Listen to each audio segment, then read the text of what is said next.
Welcome back to Rise and Tell with Sheekha. I am Sheekha Singh, your host and author. I have got something special to share. My brand new book, Unburnable Ambition: How Overachievers Win Without Burning Out, is coming on Jan 5th, 2026. This book is for all of us who dream big but refuse to let burnout be the price. If you'd like early chapter, preview, and launch bonuses, head to shikhasingh.com/unburnable ambition and sign up today. Now let's dive into today's episode. Our guest for today has gone through a lot. Her personal journey was nothing but demanding and transformational. Neena Perez is a transformational coach, author, and a motivational speaker. She is also a podcast host. She has a deep personal journey that was marked by overcoming abuse, domestic violence, teen pregnancy, divorce, and poverty. But Neena did not let any of these stop her. She transformed her life through faith and resilience. Her story was really inspiring. She is the author of the book, Hit Me With Your Best Shot. And she shares the hard-earned lessons that now fuel her mission to empower other women. Through her Wisdom to Wealth program, Neena guides a lot of women on this transformational journey of self-discovery and shifting mindsets and building businesses and sustainable habits. I had a lot of fun talking to Neena Perez, and she gave some amazing tips on burnout and self-worth. Without further ado, let's just get started. So there we go, everybody. Today we have with us Neena Perez. Neena, welcome to our show. Thank you so much for having me here. I'm really excited to get into this conversation. Absolutely. All right, let's just dive right in, Neena. I was impressed after I watched and read your profile, and I also listened to a few episodes of your podcast. You are a podcast host, you are an author. So tell us, Neena, what is your story? Wow, my story goes deep. So I think some of my anchor moments in my story is, being a teen mom at 15 years old. I survived domestic violence. I had a lot of trauma in my life and poverty. And then, but since I was a little girl, I've always wanted to be a chef, which is interesting, right? I always just wanted, I think that was my safe haven. I got into medical assisting, then culinary and all that after, surviving the domestic violence. And then, I went back to college as an adult. I think I was like 35 when I went back to college, and I decided to go after my dreams from when I was a little girl and become a chef. And then I became a culinary expert. I've been doing that close to 20 years now. Oh, wow. And also got into writing my own book and podcast and faith and all the things that all of us women do, right? We have like 50 things we always have to do. And so I realized that the only way for me to move forward in life and to accomplish the things I wanted to was start to look inside of me and what was going on inside of me, because I was very successful in all of my careers and everything that I did, but I never felt connected. And I always felt like, why am I working 50, 60, 70 hours a week? And it was that self-worth piece, right? Just always trying to feel like I was worthy of something. So that's how my story started. It started pretty rough, but once my book came out and I realized how many people were using it in their book clubs and things like that, and talking to me about how it transformed them and freed them to speak about things that have happened in their life that was traumatic, I realized, well, maybe I have a voice. And so the podcast grew from there, and business grew from there, and so on. And that's me in a nutshell. That is awesome. That takes a lot of strength and a lot of courage to face all that and then come out of it the other side and then share your story with thousands and thousands of people, Neena. So kudos to you for doing that. And I want to know more about the book. Tell us what the book is all about. The book is just my autobiography, really. I'm thinking of writing a second book to kind of give more in-depth tools and tips on how to transform your life, because that was really, the book was written I thought at first was just for me, my cathartic experience. I cried a lot through the book and just wanted to heal from a lot of hurt. And I realized that when I went to publish the book, I was like, my family will probably never speak to me again. And my mother will probably never talk to me again. Is it worth it? And I wrestled with that for a little bit. And then I realized, no, it is worth it because it's the truth. And it's also my story and I get to tell it, so I published it. And it's true. My family was mad at me and my mother did not speak to me for a good 8 months or so. She was furious, but it also healed us, and I realized that, the book, is just a story about a young girl who's gone through a lot of things, but also has triumphant things too, and it goes through parenting and divorce and abortions and what that meant to me and faith and like the whole thing. So it's like a whole roller coaster of a journey. It was very interesting. I didn't, think people would say that, but they were like, Neena, there was moments where I was just there with you and I was crying and then I was mad and then I was happy and then I was pissed. so it was like all the things, right? It's called Hit Me With Your Best Shot. It's kind of a play on words because life hit me pretty hard, Correct. Yeah. Wow. That's impressive to be able to get the reader to feel what you were feeling while you were writing it or even going through it again when you were putting those words on paper. I think that's really powerful. You were talking about self-worth, Neena. Tell me, when was that pivotal moment in your life when you decided, okay, I really need to change things for myself and I really need to stop playing the victim here and then go get things done? When was that for you? I think it was more of a journey than a moment, right? I think it's more of those things where you keep hitting a wall and it hurts. You keep hitting the same wall. Like, why am I still hitting the same stupid wall? But I realized that life has to be more than this. Life has to be more than this.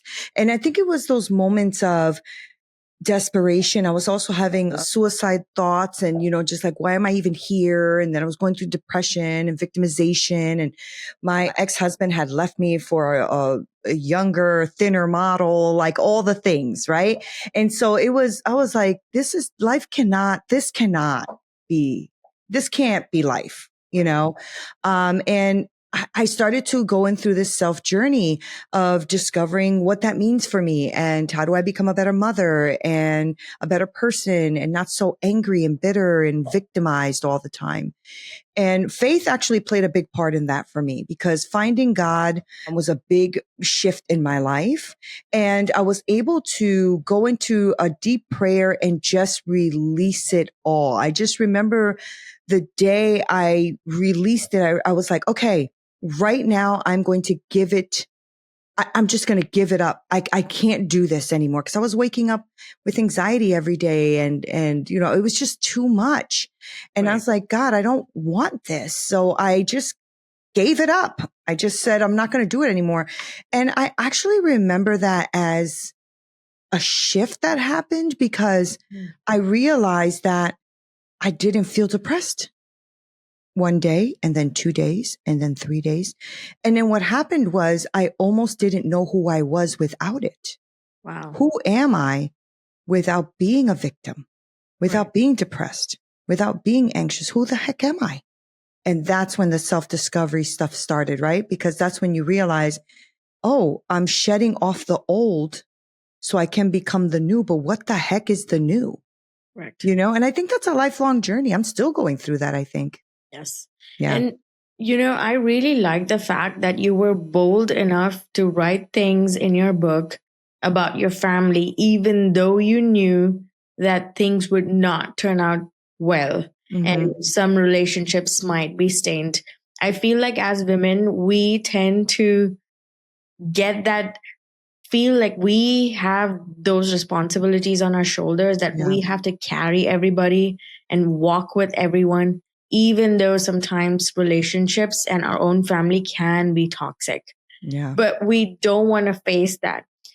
I want to ask you, Neena, what gave you that strength when you decided that, you know what, I'm not going to, yes, people are going to be mad. My own family is going to be mad, but I'm doing this for me.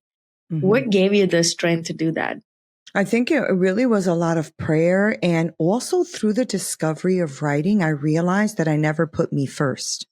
And, because I was writing, I was realizing, I was neglected by my father, molested by my stepfather, neglected by my mother. My family was rejecting me all the time. Like, I realized it was always against me. And I'm like, well, what about me? Yeah. And I think that's what happened. Like all of the things, and I was almost murdered by my son's father, and like all of these things that were really traumatic in my life, and no one helped me. And I was like, why am I protecting Right. the truth of people who never protected me? Yeah. Right. So then when I went to write, when I was going to publish the book, I'm like, God, if this helps one person, then I believe that I'm doing what you've asked me to do. Right. And so I'm like, if I help one person, it'll outbeat any of my family ever speaking to me again. That's the attitude I had. Yeah. And I always had that survival attitude anyway, because I had to survive.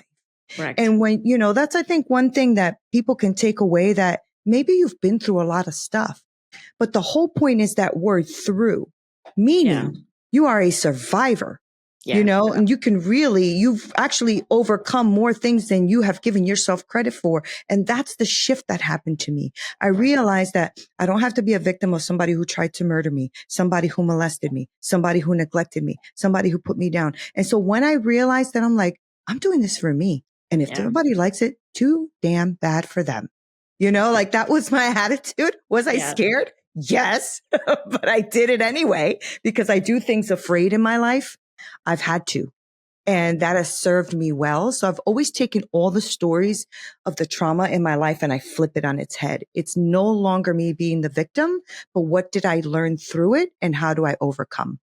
Amazing. Amazing. This was one of the reasons why I wanted you as a guest on my show, Neena, is just that zeal that you have and that passion that shows in your writing and everything that you do, that you know what, you didn't give an F about anything and you just came out on the other side. And I've seen people like that. You have gone through a lot. So I'm not even going to compare your journey to anybody, but like I've seen a sliver of it in my mom. She had us when me and my sister, I think she had me when she was 17, I think. And then she had my sister when she was 19 or 18 and a half, I guess, whatever. Yeah. And my dad passed away when I was 5 years old and my sister was 3. And so I kept, like when we grew up, I asked her, I'm like, Mom, why didn't you, you could have gone the other way.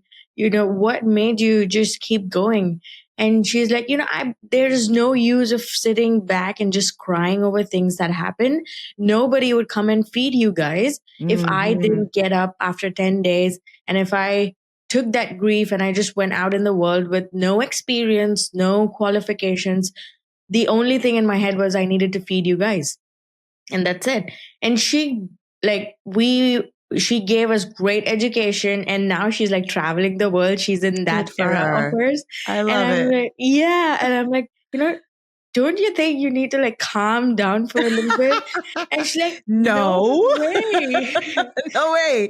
Yeah. She earned this. She earned it. Exactly. She turned 51 and I'm asking her, she just finished she celebrated her 50th birthday on a Europe trip with her sister. Go mom. Yeah. And then this year again, she was in Italy and then she came here to Canada to visit me.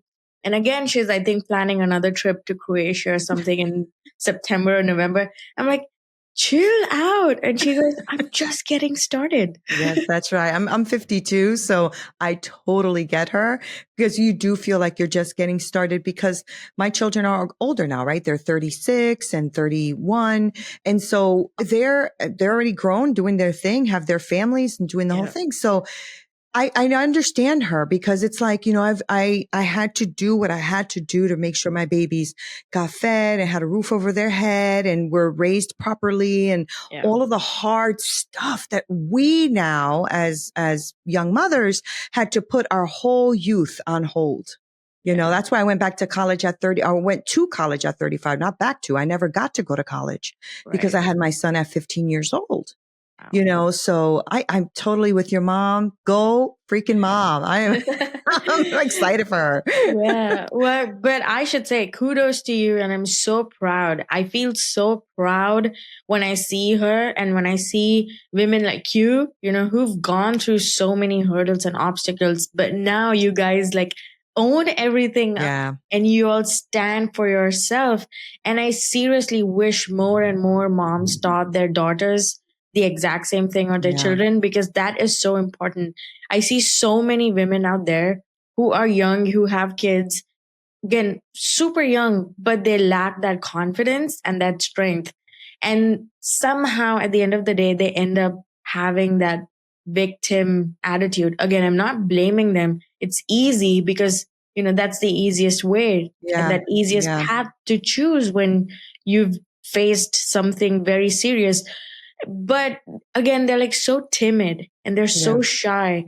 But when I see women like you and my mom, y'all are completely different. On the We're other, a different generation too. right? Yeah. I think the victim mentality is because of everything we're fed in social media and in the mainstream media. It's like, you must be a victim. Oh, poor you. No. Like we need to be encouraging ethics and hard work and morals and strength and going out there and go getterness. Go get your thing. Go do what you want to do instead of, oh, poor you. You know what? We're going to build a system that's going to make you, better. No. And even, I grew up impoverished, right? So, but I always worked and I've seen what it looks like for people who live off, let's say, the system, welfare system and stuff like that.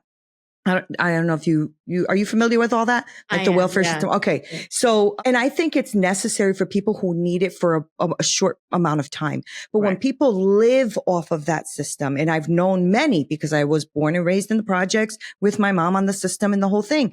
And the thing is I've realized that stole away our identity and it stole from us the hard work it takes to go ahead and go get your thing. Yeah. And in especially in the US, like I really feel like almost all of my friends who are immigrants here have all businesses. They own houses. They own property. They own all this stuff. And I'm like, I ask them all the time, I'm like, oh, yeah, what made you do that? Well, in my country, I didn't have that. But here I had an opportunity.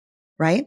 And what makes me sad sometimes is when I see people who are born here, natives here, don't have that same drive and attitude. Yeah. Right. Exactly. So I think you're right about the victim mentality, but I think it's something we're being fed all the time. That's why your voice is important when you're having a podcast, because you are having people listen.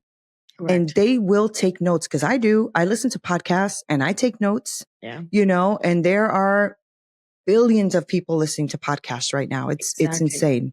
Yeah. Exactly. And you never know who you're going to meet or who you're going to affect. You might not have cannot be like the Joe Rogan podcast or Mel Robbins out there, but still, even if that one person listens to your story and gets inspired, I think that makes your day. And that's what matters at the end of the day. It does. And stop worrying about who is liking your stuff or who is, stop. And the reason I say that is because even I'll look out because I like long form content. So I watch things that are 30 plus minutes. That's just how my style of listening. And when I do that, sometimes I'll listen to the whole podcast. I'm like, whoa, that was so good. And then I move on to another thing. Forgot to press like, forgot to press follow. That doesn't mean that I didn't enjoy it. And that's why I tell people, stop looking at the metrics of this. And I know for business, it can be important, but we have to stop thinking that that's the most important thing. Yeah. This, what you and I are doing is the most important thing, is having a really honest, authentic conversation that somebody can get something out of. Right? Agreed. Yeah. 100%. Yeah. Neena, you're also a life coach. So I want to ask you, what's the most common issue that you have to coach people on or that you notice among women these days? Wow, there's a lot of them, but one of them is not having clarity in what they want to do because they have too many things. And so they get discouraged, right? So a lot of women who come to me are professionals in their fields and they want to build their own coaching businesses or service-based businesses to kind of like transition out of like that corporate into their own. But they have a lot of imposter syndrome. They don't think they're good enough, right? And then but I know how to do this. I know how to talk about leadership, but I also know how to sew and I know how to cook and I know how to, and I'm like, okay, but which one do you want to do? Well, I like all of them. I'm like, yeah, let's get down to the foundations here, right? Because we all like all of them. Even I right now, I'm in a big transition in my business and in my life because I burnt out. I got tired. I was like, I can't even like focus anymore. So I'm going back to my love, which is culinary and the kitchen. And I am now going to be coaching women through what life and everything, but through cooking. And I'm going to, it's actually in the process right now of being recorded and edited and all that. And it's going to be called The Purpose-Filled Kitchen. And it's a kitchen where I'm going to have hopefully guests. I already have some guests that came over. They're going to come over. They're going to cook with me. And then we're going to go outside and have deep conversations. And I also have a coaching program because, that is the biggest thing I see now is we have lost our identity because we are following other people's identity and think that that should be our identity. Yeah. Right. And so if I look at your podcast and think, oh, I got to do everything like you do, then where's Neena? Correct. Like that is a big issue right now. And it's because everybody's lying to you online, telling you that you'll become rich in 30 days. And then you go and you spend all of your money to go get rich in 30 days. It doesn't happen. Now you think you're not good enough. You're not smart enough. You're not capable. And none of those things are true. What happened is that you got caught up in envy. They learned how to manipulate you. They learned the right words. And now you are subscribed to something that's going to make you rich in 30 days. And it's not, guys. I'm sorry. Yeah. It's not going to happen. Right. Exactly. Let's talk about burnout. You brought up a very good point, Neena. And again, I feel this doesn't just apply to women. I feel it applies to everybody these days. Oh, yeah. I know women, especially because we tend to take on more and we have our own mental to-do list and we want to be the best mom, the best wife, the best sister, the best everything. And so we add stuff to our to-do list and we create those standards for ourselves despite just saying, no, this is not a priority for me right now. So about burnout, what are some of the things that anybody can apply today? Your favorite tips that they can apply today to even recognize one, that they're being burned out, and second, to avoid it? Yeah. Oh, that's so good. Okay. So there's a couple of things that I love to do now that have regulated my life and helped the women that are in my program. So one of the things is we do like a mapping, like a chart, right? On a spreadsheet where we pick one main goal. I don't care if it's weight loss, spend time more with family. It doesn't matter. One main goal. And then 3 habits that we need to change to accumulate that goal. So for me, I've been working on my weight loss, right? So it's weight loss and then it's walking 20 minutes, stretching every morning, journaling my progress. Right. And that's all I'm focusing on. And then if you want to do it for business, then do it that way. What is it that you want to do? You want to do outreach? Okay. I want to do outreach. So maybe you contact 3 people, like 3 posts, get 3 comments in, something like that, 3 invitations to your program. Very simple, because we overcomplicate everything. That is an issue. Everything has to be like 20. Like I gave the spreadsheet to one of the women in my group who is very ambitious. And of course she had like 20 habits she wants to change. I'm like, okay, can we pick the top 3, And she's like, but and she was afraid to let things go. And I'm like, this is why you're burnt out, because you think that you have to burn yourself out in order to feel better, in order to feel like you're worth something. Right. But the truth is you only need like 1 or 2 main things and 2 to 3 things tops. Let's do that for the next couple of weeks. Not more than that. right? And so another thing I want you all to recognize is the rhythm of your life. And what I mean by that is people don't recognize that we all have like a rhythm within our life. Like there are months where we are killing it. And if you notice, that's probably every year. It's those months that you're killing it. And then there's months where you're just like, I'm tired. I'm low. I'm relaxing, right? Sometimes people will do it with the seasons. Like summers are usually more relaxed, but some people summers are really amped up. So I would really ask you to stop for a second. And I mean this, pause. And I know some people are afraid of pause, but freaking pause, y'all. Okay. Just pause. Like the women, there's two women. They are very successful in their business, but they got tired. And I'm like, can we pause for a minute? They're like, I can do that. I'm like, yes, permission granted. Let's pause. And now they are on fire. They took like a week or two to literally do nothing. They just paused. And they were like, Neena, I cannot believe that I needed that. Right?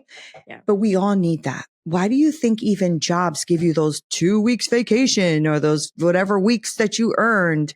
Because they know that at some point you're going to hit a wall and you're going to need a pause. Now for yourself, you're going to have to do that. And if that means I want to spend more time with my spouse, with my children, with my family, whatever, take a pause, take a breath. I promise you the world will not collapse. Okay. The world will not collapse. And that's how you actually start to regulate yourself through a burnout. Now, what's a burnout? You're not sleeping well. You're tossing and turning. You're thinking about your business or your thing all the time. You're waking up with it on your mind. You're going to sleep with it on your mind. And now you're crying for no reason. You don't even know why you're crying. You're irritated because people piss you off. You're cursing people out in traffic because you have no patience. Those are like little signs that you're going to start to see that are creeping up. Maybe you're not eating as well as you were, or you're eating very terribly and you're feeling like crap. All of these things can be signals of a burnout happening. Yeah. So I really believe that that's something, you, me, everybody listening has got to get together. Don't worry about social media. And if you're listening to a lot of news and crap, stop it. Just exactly. Stop it. It's all theatrics. It is all to get you riled up and angry because it's all emotion based. Stop listening to the shit. Just go ahead and read like the top headlines and move on. Yeah. Like that's it. That's awesome. Exactly. Love it. Love those tips. And I also feel like the habits that you mentioned about Neena, all those habits have to be sustainable in the long run. Yeah. Because if you keep doing things that just because, you want to take it off the list or you want to be the best at something, or you want to show people that, yes, I can do this, this, and that. At the end of the day, you're going to be burnt out because it's not sustainable in the long run and your body couldn't handle it and your mind couldn't handle it. And that's where the pause comes into picture because you will be forced in one way or the other to just take rest and then calm down. Yeah. I used to always say, I'll rest when I die. I'll rest when I die. And that's just such a terrible mentality because what that means is I'm just going to work myself to death. Like, what is that? Right. Yeah. But most of us don't think about it. We don't think about what that means to just, and I mean, seriously pause. I don't mean just like, deep breath and move on. I mean, like seriously turn off the computer maybe at 3:00. Maybe go do something else with your family. Just stay away from the system for a little bit. Maybe if you can hire somebody to help you with your emails or something, any little thing like that will help you regroup your life. Because at the end of the day, if you do not pause, like you just said, one way or another, and that means you can be very sick. Yep. And that's the way you have to be forced to pause. Correct. Because now you're in a bed somewhere because you're super sick and you can't even look at your computer. Well, guess what? Your body just made you forcefully pause. And that's happened to me. So, yeah. Oh, wow. Yeah, exactly. True. 100% true. I agree with everything that you mentioned. And those are some great tips, Neena. Okay. Before we end, I want to ask you, what is your biggest advice for someone who's going through a tough time, but doesn't have the strength to either face it or to even do something outside of it or to come out shining on the other side? Yeah. As you're saying that, I'm like, I feel it in my body, right? Because it's something that I've gone through. And one thing I'll say is you don't have to fight through it. First of all, let's stop the word fight, right? Because that just means you have to expel more energy on something that you don't have the energy for. Right. So I will say, like, look at the situation logically instead of emotionally, and then ask yourself, okay, logically, what is it that I actually can control here? Because sometimes we cannot control everything. Right. Right. And so as you're going through it, just really ask yourself, what can I control? All I can control right now is literally getting up to use the bathroom and going back to bed. Okay. Do that. Right. Because sometimes we have gotten hit with a lot of heavy things. I remember this one woman who came to my practice or to my coaching program and was like, Neena, she was struggling because her daughter had died in a car accident 5 years prior. And she was really struggling with this. And every day she was waking up with it on her mind, every night, on her mind. And her whole day was struggling. And so while she was talking at the end of it, I said, can you tell me one good thing that came out of this? Well, she was pissed off. She yelled and screamed at me. I cannot believe you asked me such a stupid question, blah, blah, blah. Hung up the call. Oh, okay. She's mad, So like 2 weeks later, she comes back and she's like, I need to set up an appointment with you. I'm like, oh boy, she's going to curse me out again. Mm-hmm. So we made the appointment and she was like, for 2 weeks, I was so pissed off at you. I was so pissed off. I'm like, I know. And she's like, but I realized that the question was, what good can come out of this? And what I realized is I was holding my daughter in the space of the tragedy and never in the space of her beauty and the strength and her tenacity and what she did in the world. And she ended up taking that situation, pulling out all the good. And now she talks to high schools about drunk driving and all those kind of things. And she has changed lives. So I will say to people, what you're going through right now is going to be your biggest victory later. Correct. So just sit in it and it's okay. It's okay to cry. It's okay to be pissed off. It's okay to punch a wall if you need to. Watch it though. That hurts your hand, but just be careful. And I will say that you will get through this. This too shall pass. If you look at your whole life, you know that situations you've gone through and you've gone through that key word again, because you will not be there again a year from now, 2 years from now, 3 years from now. So just sit in it, feel it to heal it, and understand that there is a tomorrow. You will get through this. Wonderful. Beautifully said. Yeah. Feel it to heal it. Yeah. Love it. Love that. Thank you so much, Neena. It's been a pleasure having you on our show. And thank you for taking our time and helping us with some amazing suggestion and inspiring a lot of us today. Thanks a lot. Oh, I'm so grateful to be here. Thank you for this space that you've created. Of course. Thanks so much, Neena. I hope you've learned a thing or two from this episode. Just do one thing. If you loved this episode, hit the share button. Share it with someone who you feel is going to be inspired by this story. And don't forget to check out the other episodes. Thank you for tuning in for today's episode of Rise and Tell with Sheekha. My upcoming book, Unburnable Ambition, is all about how to chase your biggest goals without losing yourself to burnout. You can now sign up at sheekasingh.com/unburnableambition for early access and launch updates. Until next time, keep growing, keep glowing, and be yourself, and keep your ambition unburnable. Thank you.